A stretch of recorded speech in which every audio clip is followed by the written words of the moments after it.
The words still scorch my heart even now as I sit here pouring my soul out to you. You're just the babysitter now.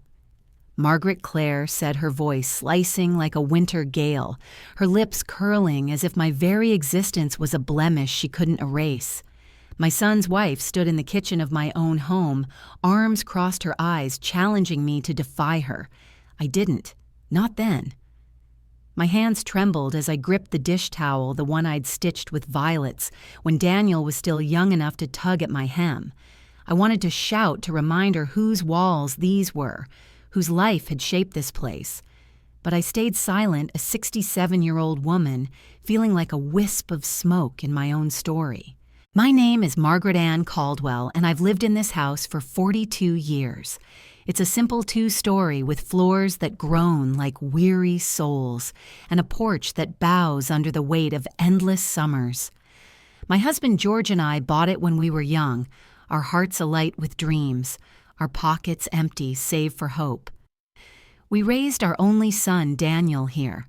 I can still see him, a boy with wild curls racing through the sprinklers, his laughter a song I thought would never fade.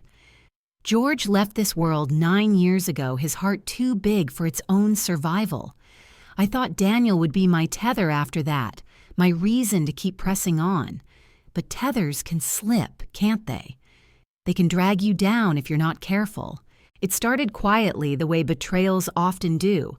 Daniel married Claire 4 years ago, and I was thrilled for him. She was bold, driven, the kind of woman who drew every eye in the room.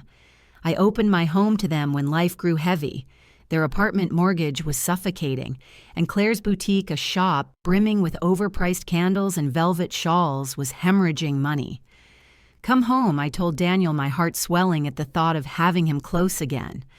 I didn't mind the clamor, the way Claire's perfume lingered like an uninvited guest, or how their daughter, my precious granddaughter Lily, left crayon streaks across the dining table. This house was meant for family, I told myself. It was meant for love, but love can turn bitter when it's not returned. Claire began to treat me like a maid, not a mother. Margaret, can you watch Lily again? I've got a meeting, she'd say, her eyes fixed on her phone, her tone implying my time was hers to command. I didn't mind caring for Lily. She's 3, with George's soulful blue eyes and a laugh that pulls at my heartstrings. But Claire's assumptions, her expectation that I was at her disposal, began to erode me.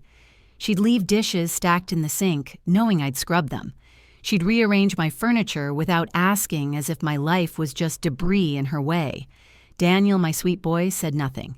He'd come home from his accounting job, kiss Claire's cheek, and barely meet my gaze. I was fading, becoming a ghost in the home I'd built with my own hands. The deepest wound came 6 months ago on a rainy Tuesday I'll never shake. I'd spent the day with Lily, teaching her to braid dandelions into a crown, just as I'd done with Daniel when he was little. My knees throbbed from kneeling in the wet grass, but her smile made every ache worthwhile. That evening, Claire burst through the door, her heels clicking like accusations.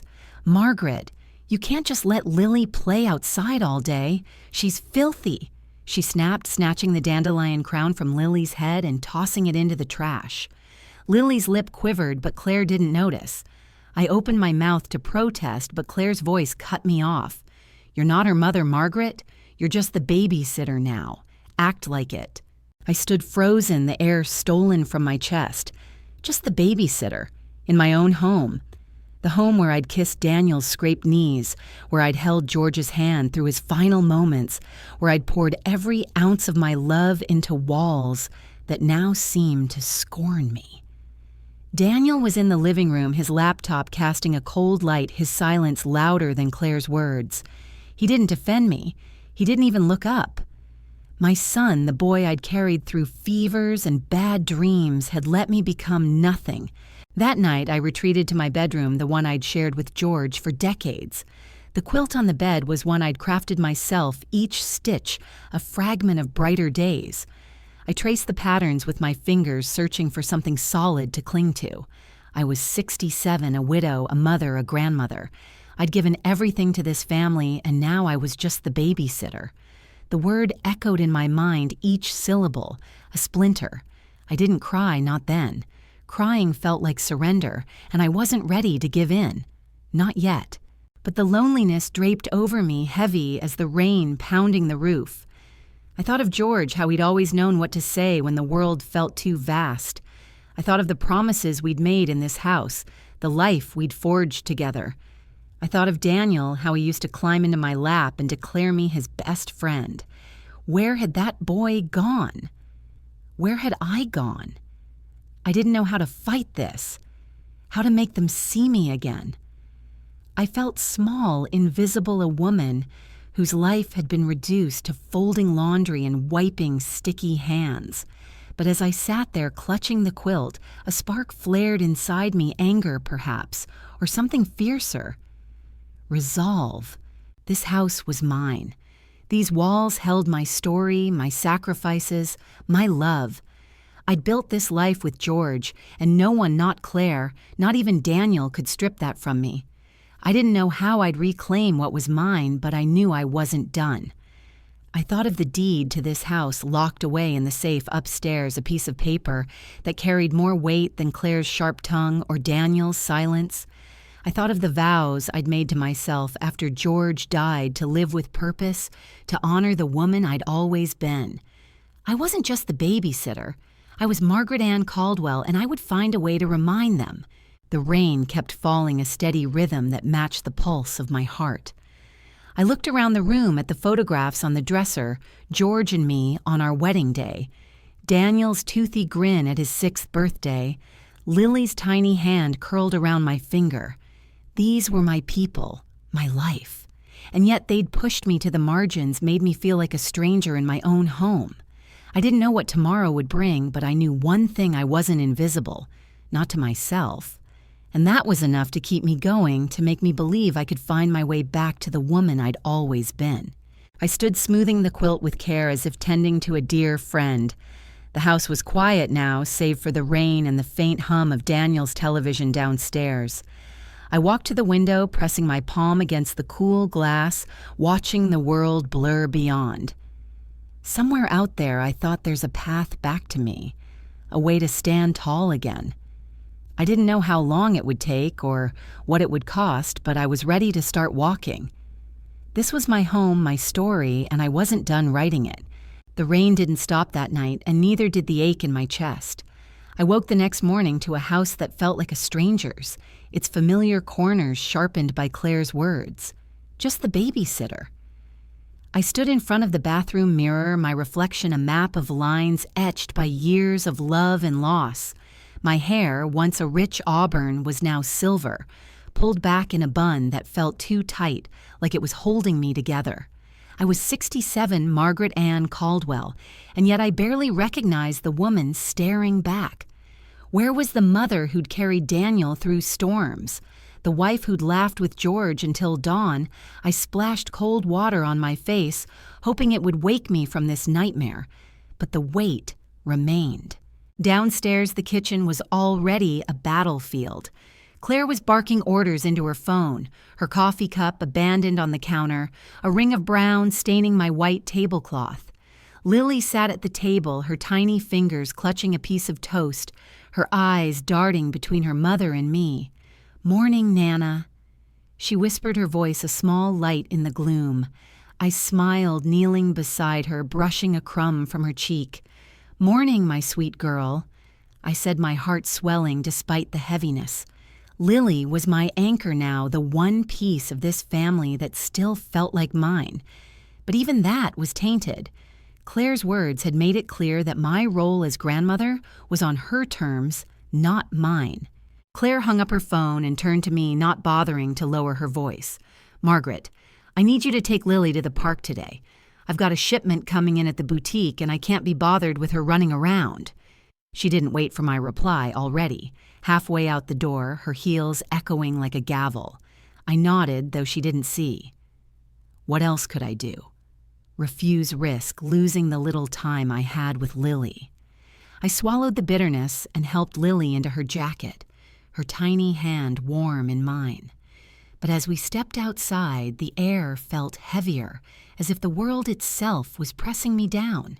The park was a short walk, but it felt like a pilgrimage. Lily skipped ahead, chasing leaves that danced in the wind, while I trailed behind my thoughts, a tangle of grief and anger. I'd given everything to this family, my home, my time, my heart, and now I was reduced to this, a shadow trailing a 3-year-old, my worth measured by how useful I could be. I thought of Daniel, how he'd once run to me with every triumph and hurt. Now he barely spoke to me, his eyes always on Claire, as if she'd rewritten his history, erased the mother who'd raised him. The loneliness was a physical thing, a stone in my chest that grew heavier with every step. At the park, Lily climbed the slide, her laughter a fleeting balm. I sat on a bench watching her, but my mind was elsewhere.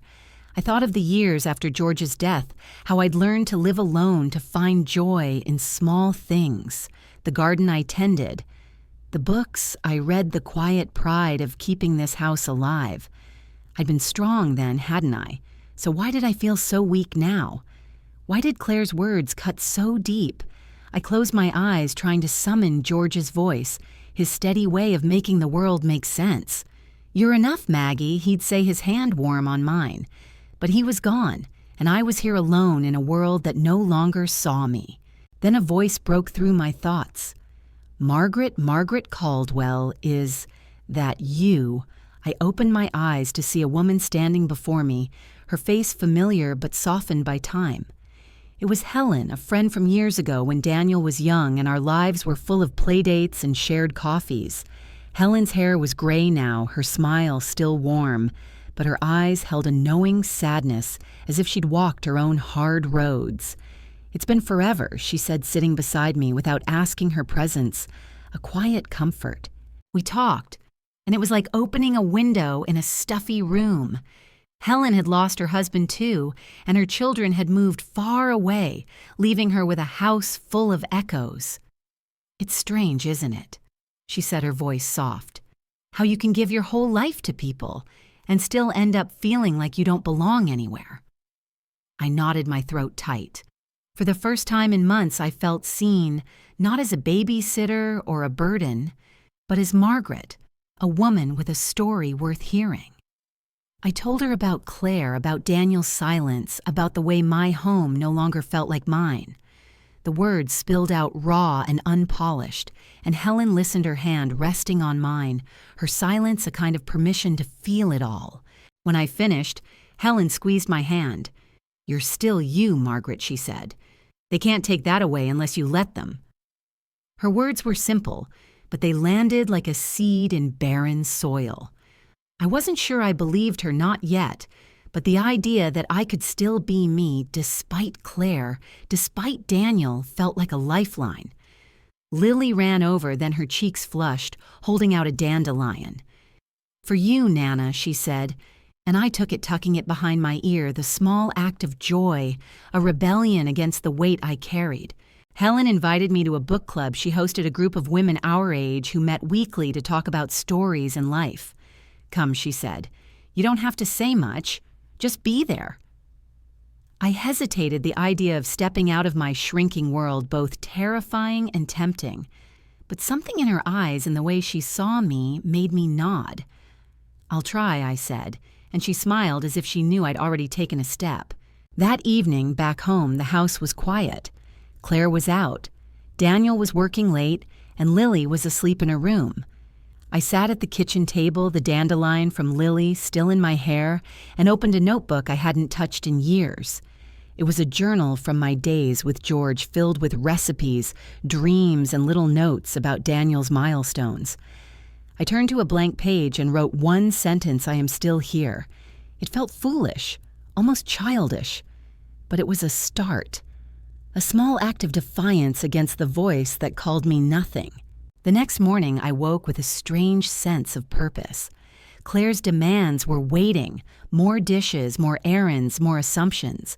But I moved through them differently, as if I were carrying Helen's words inside me. When Claire snapped at me to hurry with Lily's lunch, I met her eyes for a moment longer than usual, not with anger, but with something steady. She looked away first, and though it was small, it felt like a victory. I wasn't ready to confront her, not yet, but I was beginning to remember who I was. Margaret Ann Caldwell, a woman who'd survived loss, who'd built a home, who'd loved fiercely. That woman wasn't gone. She was still here waiting for me to find her. As I helped Lily into her shoes for another park visit, I thought of Helen's book club, of the journal on my nightstand, of the deed upstairs in the safe. These were threads thin but strong, leading me back to myself. I didn't know where they'd take me, but I knew I couldn't stay in this limbo, this half-life of being just the babysitter.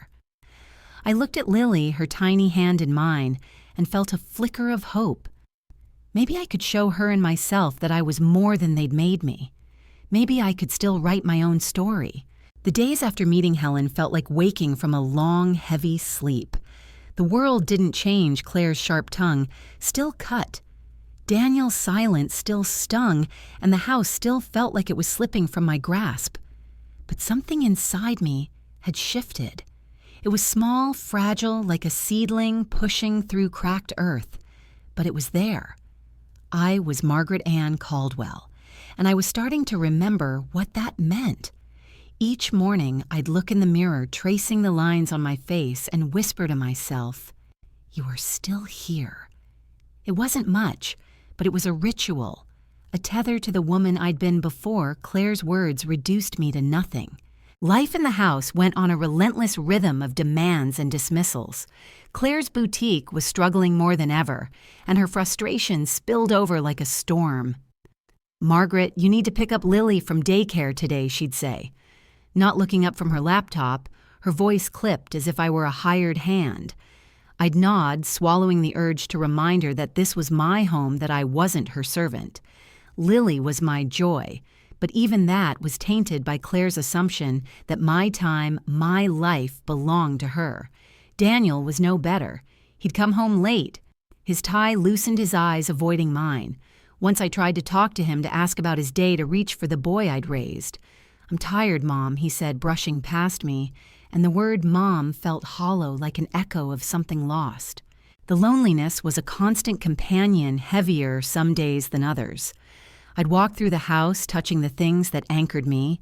The oak table where George and I had shared countless dinners, the bookshelf filled with novels I'd read aloud to Daniel, the quilt on my bed that held the weight of my memories. These were mine, but they felt like relics of a life I no longer lived.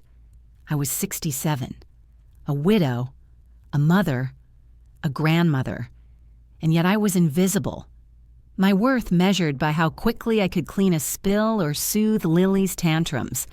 The ache of it was bone deep, a grief, not just for what I'd lost, but for who I'd become in their eyes.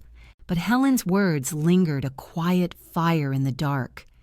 "You're still you, Margaret." I clung to them, turning them over in my mind like a precious stone. I started attending her book club, slipping out on Thursday evenings, while Claire was at her boutique and Daniel was buried in spreadsheets.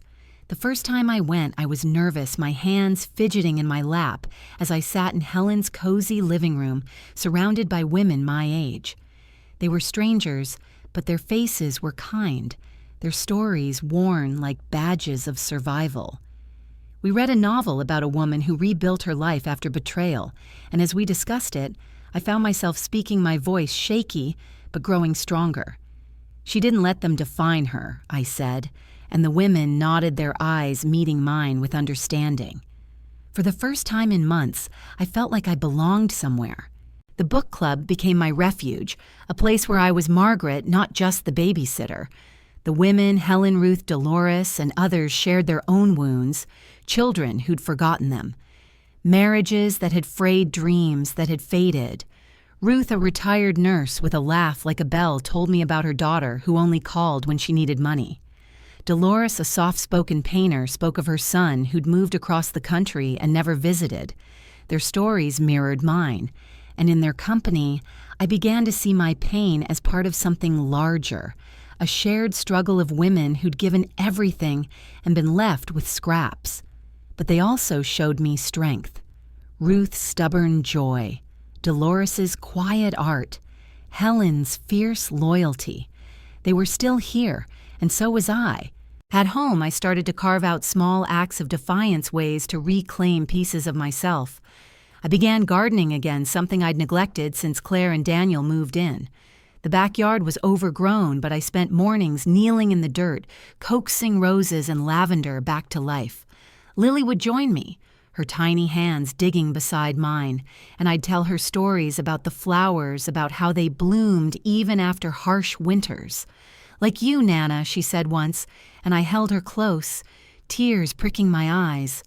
The garden became my sanctuary, a place where I was in control, where my hands could create beauty no one could take away. I also returned to my journal writing late at night when the house was quiet. At first it was just fragments, memories of George, moments with Daniel, the pain of Claire's words. But soon it became something more, a place to untangle my thoughts, to name my anger and grief. I wrote about the deed to the house still locked in the safe upstairs, a secret I hadn't shared with anyone, not even Daniel. George and I had bought this house outright paid for with years of sacrifice, and my name alone was on the title after he passed. It was my power, my truth, and writing about it felt like sharpening a blade I wasn't ready to wield, but knew I might need. One afternoon, while Claire was out and Lily was napping, I went to the safe and pulled out the deed. The paper was worn but solid, my name printed in bold, Margaret Ann Caldwell. I held it, my heart pounding, as if it could speak for me, could tell the world I was more than they saw. I didn't know what I'd do with it, not yet, but holding it reminded me that I had something they couldn't touch. I tucked it back in the safe, but its weight stayed with me, a quiet promise that I wasn't powerless. These small acts, book club, gardening, journaling. The deed were threads weaving me back together. They didn't erase the pain, but they gave me moments of clarity, moments where I could breathe.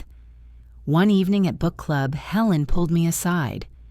"You look different," she said, her eyes searching mine, "like you're starting to stand taller." I smiled, unsure how to explain the change.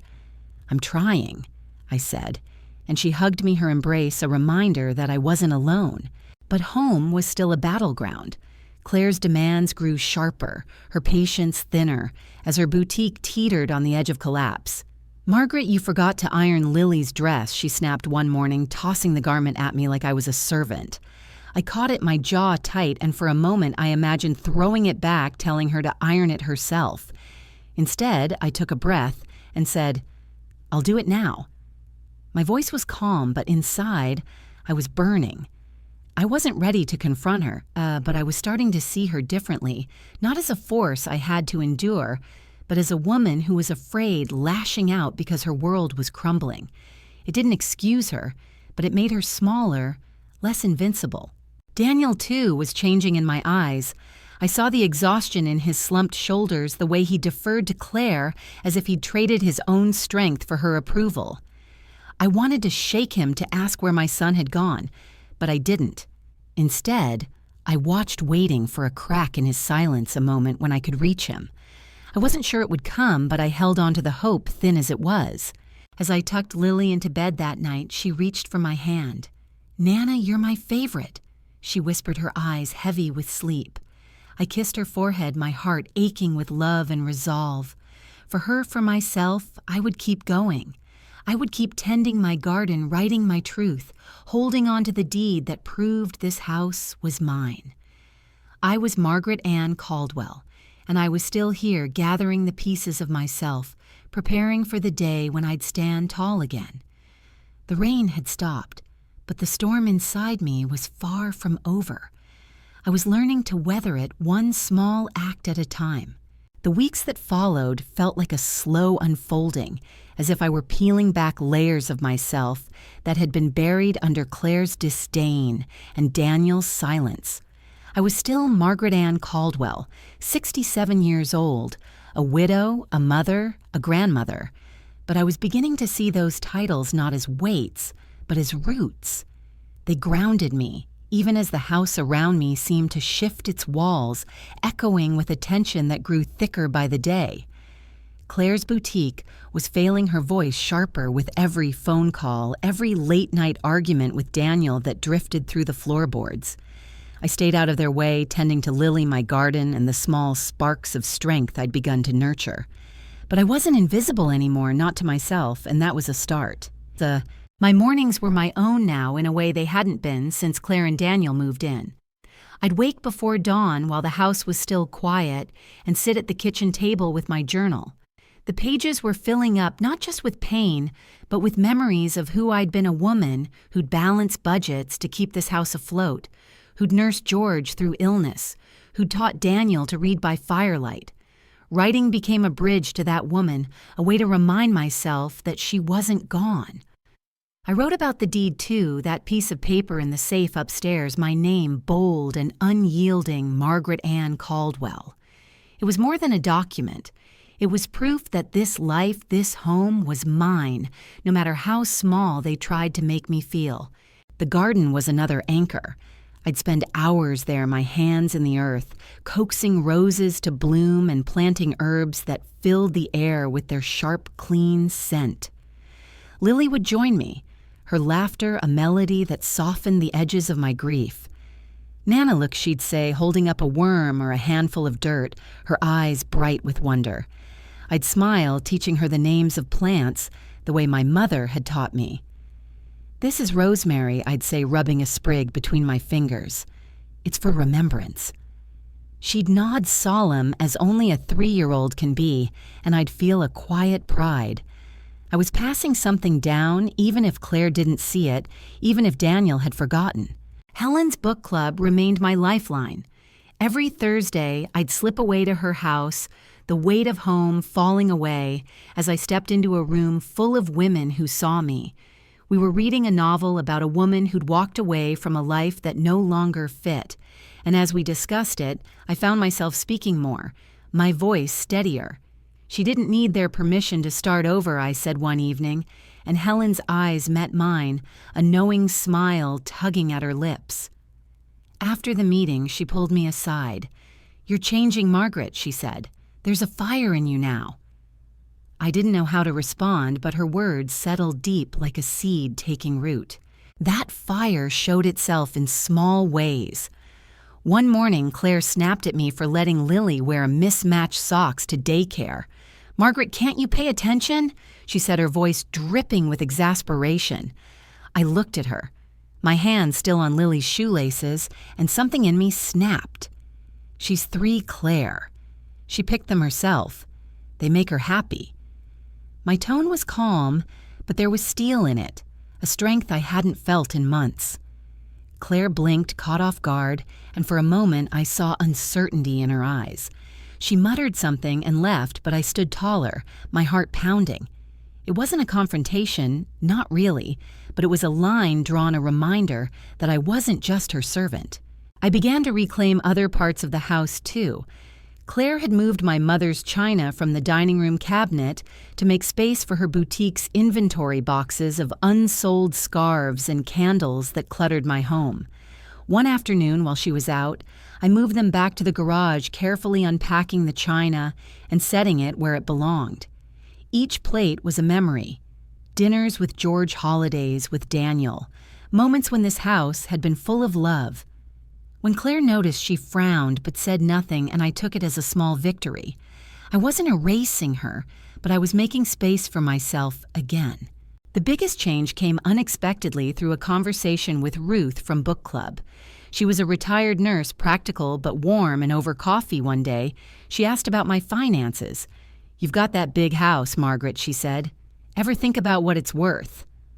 I hesitated, the deed flashing in my mind. I hadn't thought of selling, not seriously, but Ruth's question stirred something.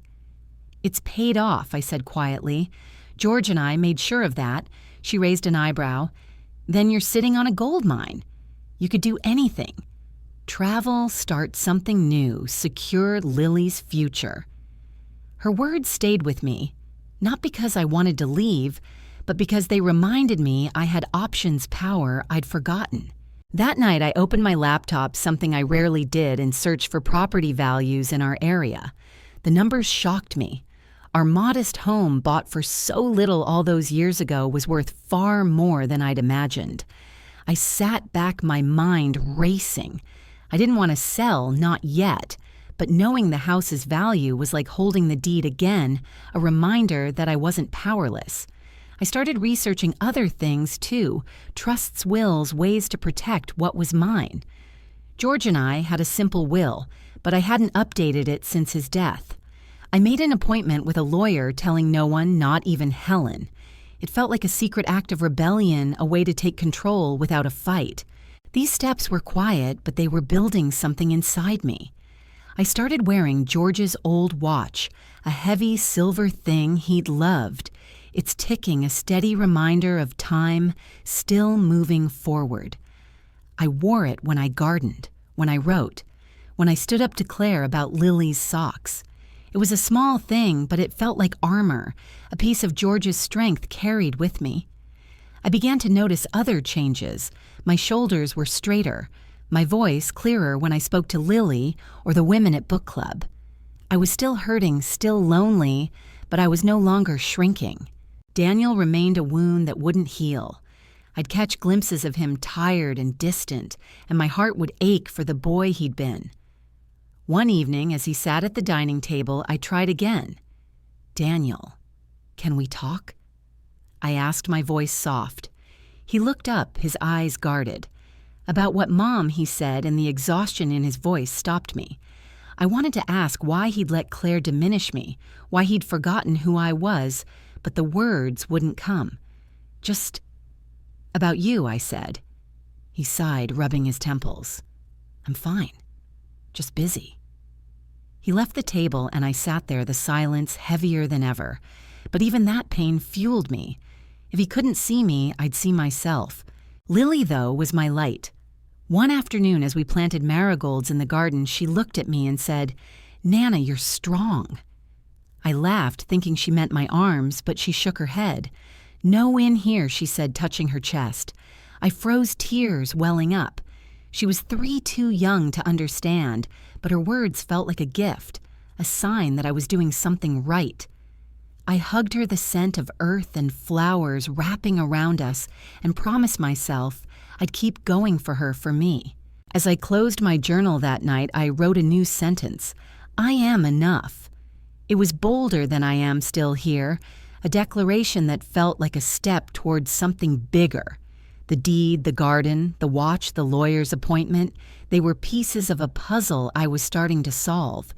I didn't know how they'd fit together, but I knew I was building something. Something that would make them see me.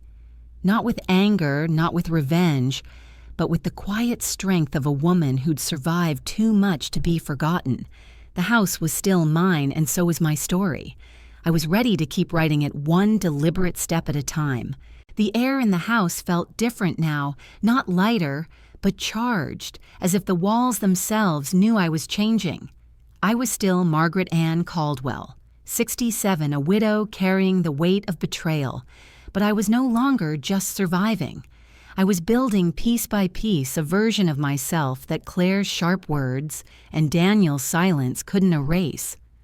My mornings were sacred, a quiet rebellion against the chaos of their demands.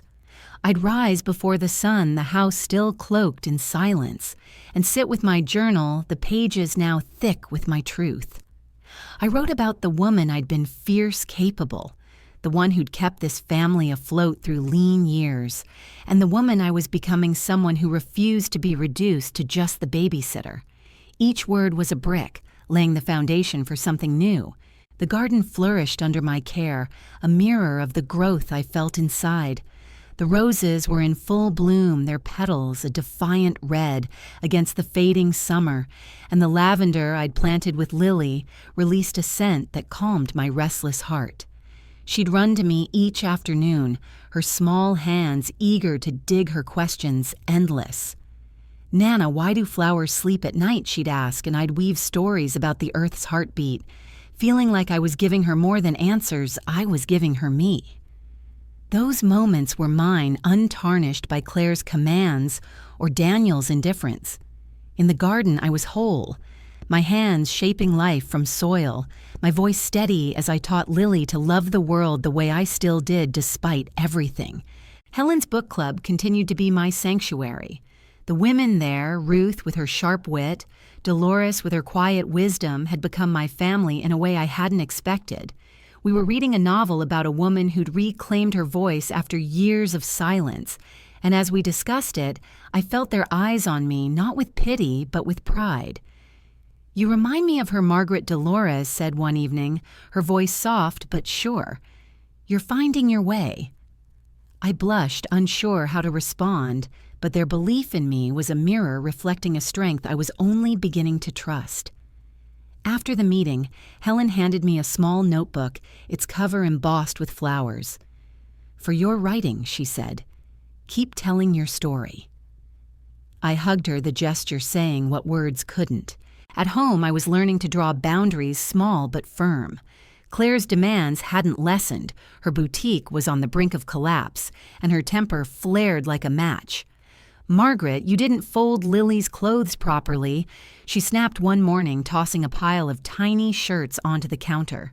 I looked at her, my hands still in the dishwater, and felt the old urge to shrink to apologize. But instead, I dried my hands and said, "I'll get to it when I can, Claire. I'm busy now." My voice was even, but inside I was trembling, exhilarated. She stared, her mouth opening as if to argue, then turned away, muttering under her breath. It wasn't a battle won, but it was a step a crack in the wall she'd built between us.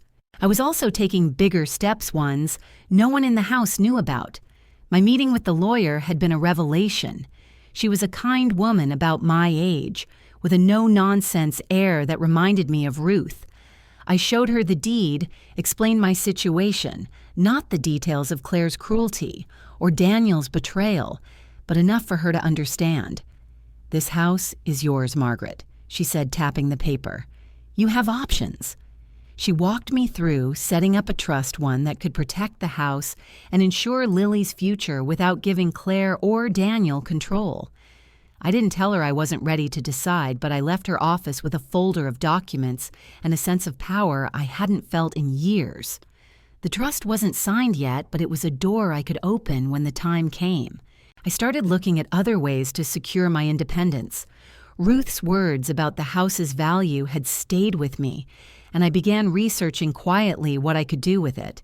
Not selling, I couldn't imagine leaving the place where George's laughter still lingered, but leveraging it. A home equity line maybe, or renting out the garage apartment we'd built years ago for extra income. I didn't need much, but the idea of having my own money separate from Daniel and Claire's chaos felt like freedom. I made calls, took notes, all in the quiet of my bedroom, George's watch ticking on my wrist like a heartbeat. These were my secrets, my plans, and they made me feel alive. One afternoon while Claire was at the boutique and Lily was at daycare, I went through the attic, something I hadn't done in years. It was a treasure trove of my past photo albums, George's old jackets, Daniel's childhood drawings.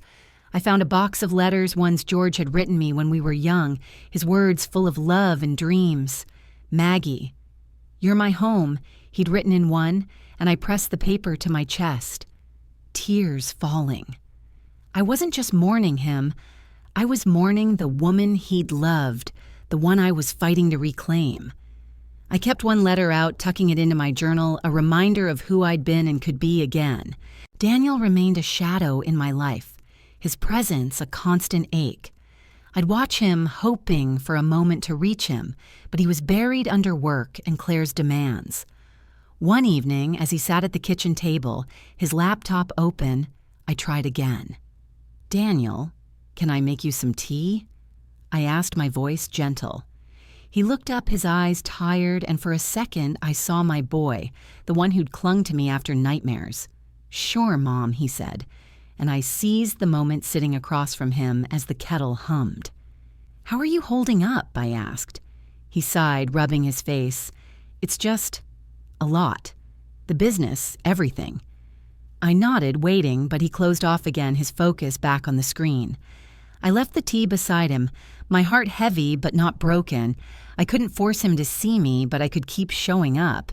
Lily was my beacon, her love a steady light. One day, as we painted in the garden, her tiny hands smearing colors on paper, she looked at me and said, "Nana, you're pretty when you smile." I laughed, pulling her into my lap. Her words a balm to wounds I hadn't named.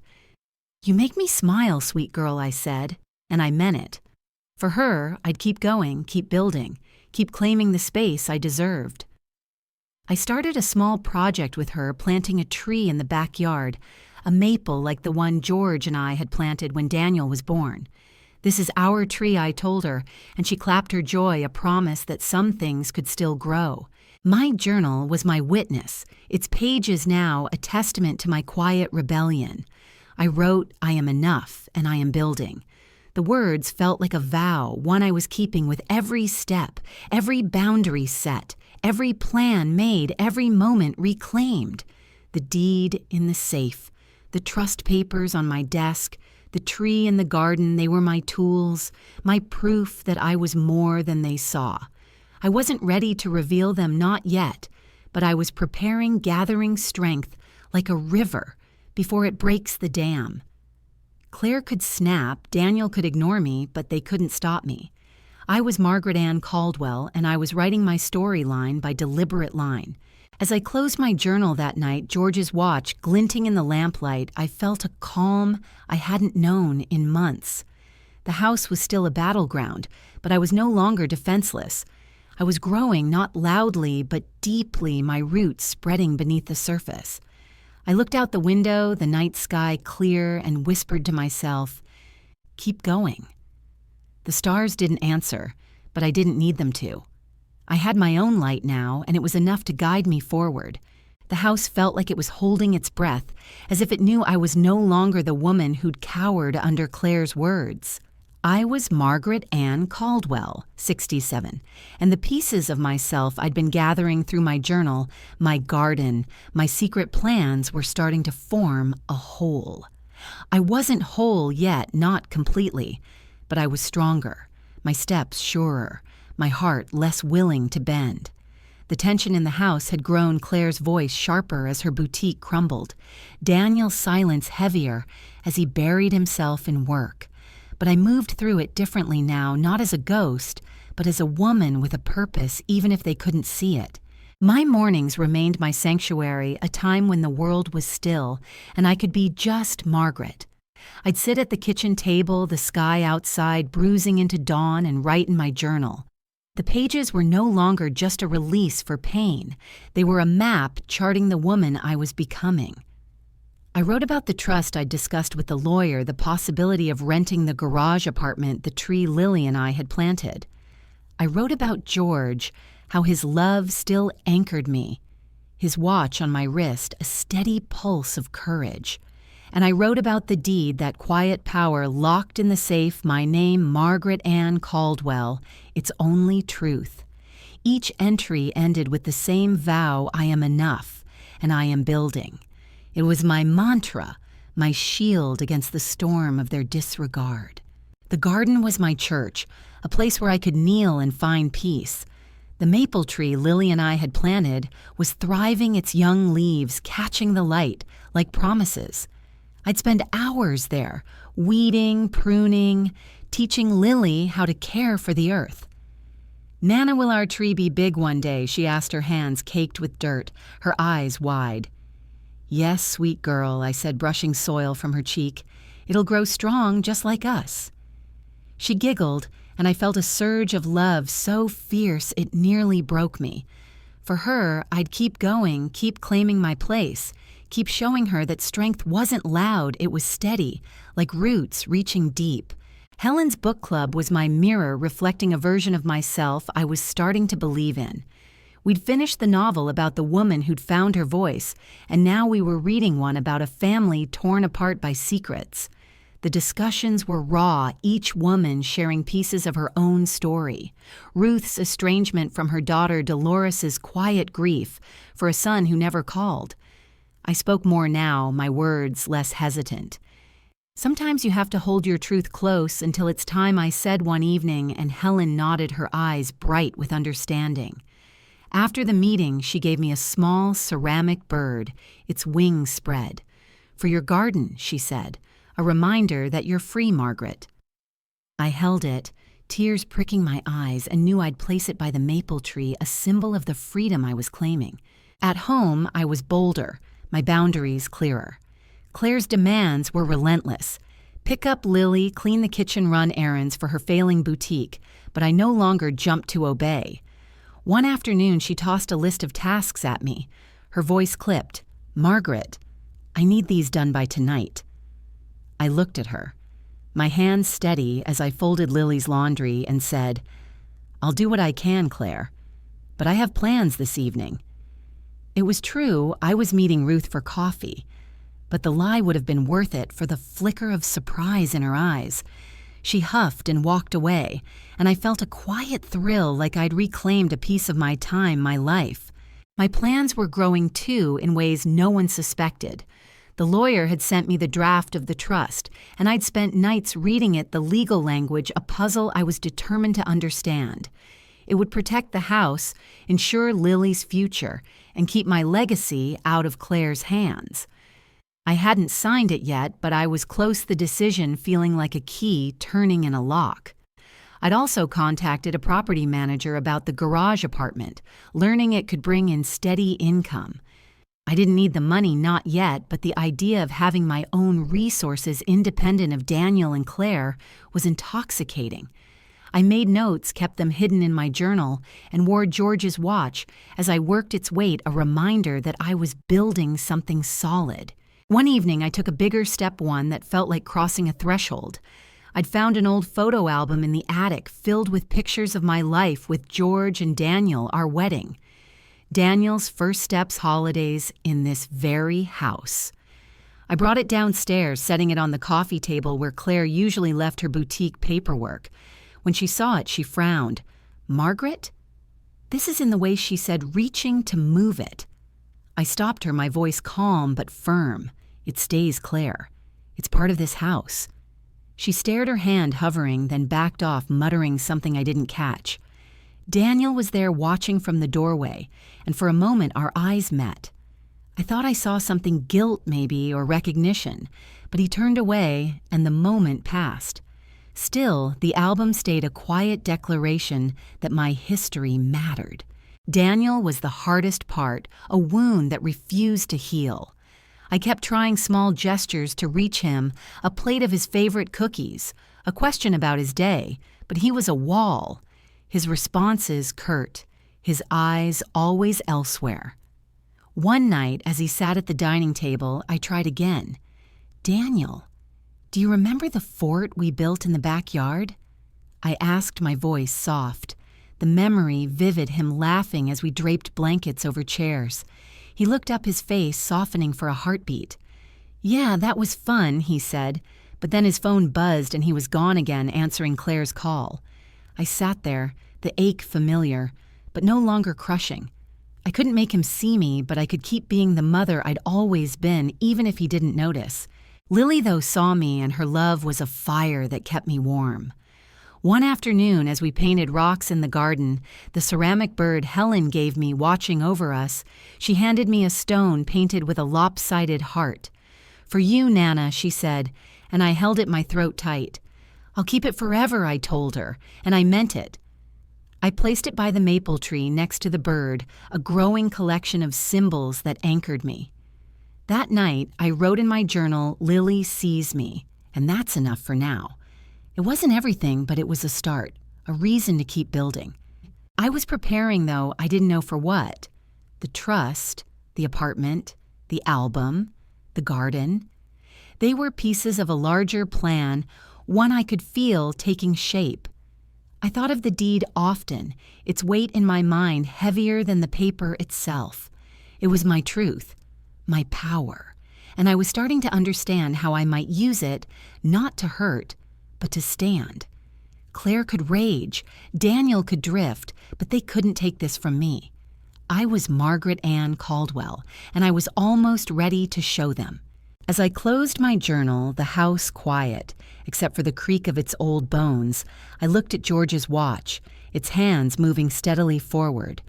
I was moving too, not with fanfare, but with purpose. The ceramic bird in the garden, the heart-shaped rock, the album on the table, they were my markers, proof that I was here, that I mattered. I stood walking to the window, the night sky, a canvas of stars.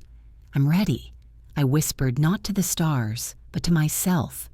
The path ahead was unclear, but I was walking it step by deliberate step, and no one could stop me now. The air in the house had thickened, a storm brewing not in the sky but in the spaces between us. I was Margaret Ann Caldwell, 67, and the woman I'd been rebuilding through quiet mornings, garden dirt and journal pages, was ready to step into the light. I didn't know it would happen so soon, or that it would feel like both a breaking and a mending, but the moment came, and I was prepared. Claire's boutique had finally collapsed the weight of her failure, sharpening her tongue to a razor's edge. Daniel was a ghost, his eyes hollow, his loyalty to Claire, a chain I couldn't break. But I was no longer waiting for them to see me. I was ready to show them. It started on a Saturday, the kind of crisp autumn day that made the world feel clean. I'd spent the morning in the garden with Lily, her small hands planting tulip bulbs, her laughter a reminder of why I'd kept going. The maple tree we'd planted stood proud, the ceramic bird and heart-shaped rock at its base like sentinels. I wore George's watch, its ticking a steady pulse, and carried the calm of my journal's latest entry, "I am enough, and today I choose me." I didn't know what that choice would look like, but I felt it coming a tide I was ready to ride. Claire was in the kitchen when I came inside, her phone pressed to her ear, her voice a whip. "No, we can't afford that. The bank's breathing down our necks." She hung up, slamming the phone on the counter, and turned to me, her eyes blazing. "Margaret, where's Lily? I told you to keep her quiet today. I'm dealing with enough." Her words were a spark to dry tinder, but I didn't flinch. I looked at her, my hand steady, and said, "She's napping, Claire. She's fine." My voice was calm, but there was a weight to it, a strength she wasn't expecting. She opened her mouth, then closed it, her glare faltering. Daniel was there too, sitting at the dining table, his laptop open but his eyes on us. It was rare for him to be home midday, rarer still for him to notice me. I felt his gaze heavy with something I couldn't name, guilt, maybe, or exhaustion. I wanted to reach for him to pull my son back from wherever he'd gone, but I knew this moment wasn't about him. It was about me, about the truth I'd been holding close, the deed that had been my secret strength. I didn't plan what happened next, but it unfolded like a story I'd been writing all along. Claire recovered, her voice sharp again. "Margaret, you need to start pulling your weight around here. This house is a mess, and I can't do everything myself. You're lucky we let you stay, you know. Most people would have put you in a home by now." The words were a slap meant to shrink me, to remind me I was nothing. Daniel shifted his chair, creaking, but he said nothing, his silence a wound deeper than her cruelty.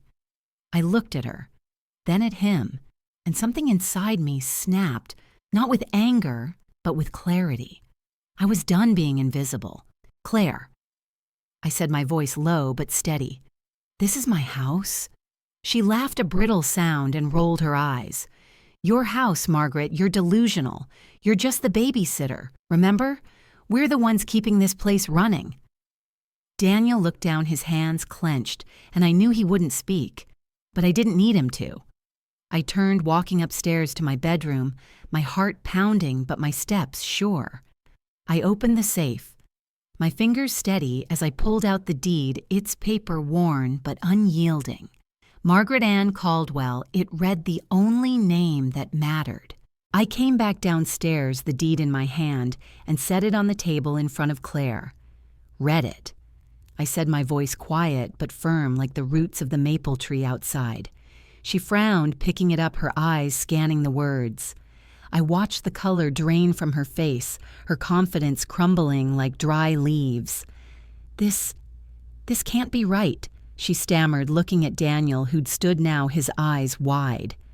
"Daniel, tell her. We've been paying the bills, She stopped because Daniel was looking at me, not her. His face a mix of shock and something else, shame perhaps. "It's my house," I said again, not raising my voice, not needing to. "George and I bought it. We paid it off. My name is on the deed, and it always has been."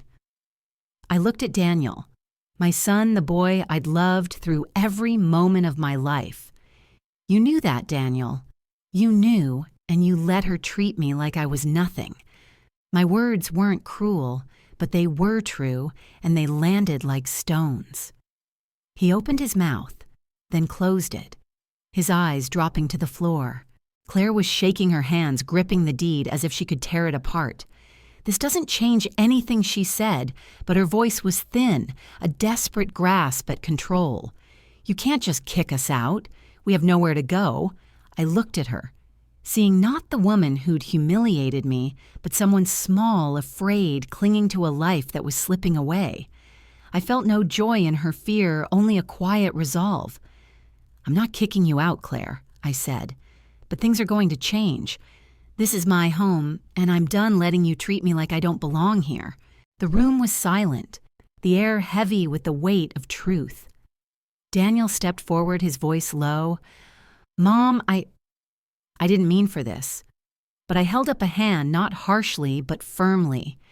"You didn't mean it, Daniel, but you let it happen. You let her call me just the babysitter in my own house. You let me fade." My voice broke, but I didn't look away. "I'm your mother. I deserve better." He flinched, and for the first time I saw tears in his eyes, but I didn't soften. Not yet. I turned to Claire, who was still clutching the deed, her face a mask of disbelief. "You can stay," I said, "but you'll respect me. No more demands, no more insults, and you'll start paying rent or you'll find somewhere else to go." Her eyes widened, but she didn't argue. She knew I meant it. I looked at Daniel, my heart aching but steady. "You too, Daniel. You're my son and I love you, but you need to decide who you're going to be in this house." I took the deed back, folding it carefully, its weight a quiet power in my hands. I didn't yell, didn't gloat. I didn't need to. My dignity, my truth, had silenced them. I walked to the garden, needing air, needing the earth. Lily was awake now, running to me, her arms wide. I held her, the scent of her hair, grounding me, the maple tree and its symbols, the bird, the rock watching over us. I'd done it, not with revenge, but with strength, the kind that didn't need to shout to be heard. That night, I sat in my bedroom, George's watch glinting in the lamplight, and opened my journal. I wrote, "I stood today and they saw me." The words felt like a song, a victory not over them, but for me. Claire and Daniel were still in the house, their voices hushed downstairs, their world shifted. I didn't know what would come next, whether they'd stay, whether Daniel would find his way back to me, but I knew I was no longer afraid. I was Margaret Ann Caldwell, and I was home. The house felt different now, not because its walls had changed, but because I had. I was Margaret Ann Caldwell, 67, and the woman who'd stood in the kitchen holding the deed, speaking my truth, was no longer a flicker of hope. She was me, whole and unyielding. The days after the revelation were quiet, a stillness that wasn't peace, but a pause like the world catching its breath. Claire and Daniel were still here, their presence a fragile thread, but the power had shifted. They moved around me carefully, their voices softer, their eyes avoiding the deed I'd placed back in the safe. I didn't gloat, didn't need to. My dignity was enough a light that cast their shadows small. I spent my mornings as I always had in the quiet of the kitchen, my journal open, George's watch ticking on my wrist. But the words I wrote now were different. Not a plea to be seen, but a celebration of being. I am enough, and I am home. I wrote the sentence, a vow I'd kept. I wrote about Lily, her laughter in the garden, the maple tree we'd planted, now a symbol of my own growth. I wrote about Helen and the women of the book club, their strength a mirror for mine. And I wrote about George, how his love still guided me, his memory a steady hand on my shoulder. The pain of Claire's cruelty, Daniel's silence was still there, but it no longer defined me. I'd reclaimed my story, and it was mine to write. The garden was my haven, a place where I could breathe. The tulip bulbs Lily and I had planted were sleeping beneath the earth, waiting for spring, and I found comfort in their patience. I'd sit by the maple tree, the ceramic bird and heart-shaped rock at its base, and feel the weight of my journey settle into something like peace. Lily would join me, her small hands tracing the tree's bark, her questions a reminder that love could still bloom even after the harshest winters. "Nana, will our tree live forever?" she asked one afternoon, her eyes wide. I smiled, brushing a curl from her face. "Nothing lives forever, sweet girl, but it'll live as long as we care for it." She nodded, and I knew she understood in her own way that care was what made things last. Claire and Daniel were navigating their new reality. Claire was subdued, her sharp tongue dulled by the truth of the deed. She'd started looking for a job, her boutique, a memory she didn't speak of. I didn't ask for rent, not yet, but I'd meant what I said about respect, and she was trying in her way. She'd clear her own dishes, speak to me with a cautious politeness that felt foreign but welcome. I didn't forgive her, not fully, but I didn't need to. Forgiveness wasn't about her. It was about me, and I was learning to let go of the anger that had once consumed me. I was at peace not with her, but with myself. Daniel was harder. My son, the boy I'd loved through every moment, was still distant, but there were cracks in his silence. One evening, as I sat in the living room, the photo album I'd reclaimed open on my lap, he joined me. "Mom," he said, his voice low, "I'm sorry." The words were small, but they carried weight, and I looked at him, seeing not just the man who'd let me fade, but the boy who'd built forts with me, who'd called me his best friend. I know I said my voice steady, but soft. "But sorry isn't enough, Daniel. You have to show me."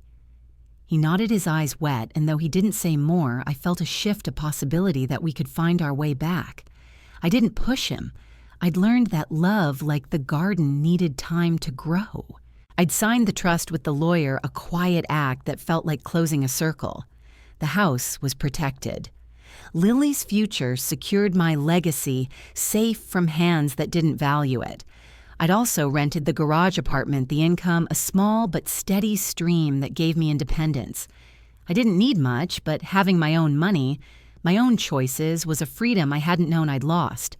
I wore George's watch every day, its ticking a reminder that time was mine to shape, and I began to dream again. Not big dreams, but simple ones.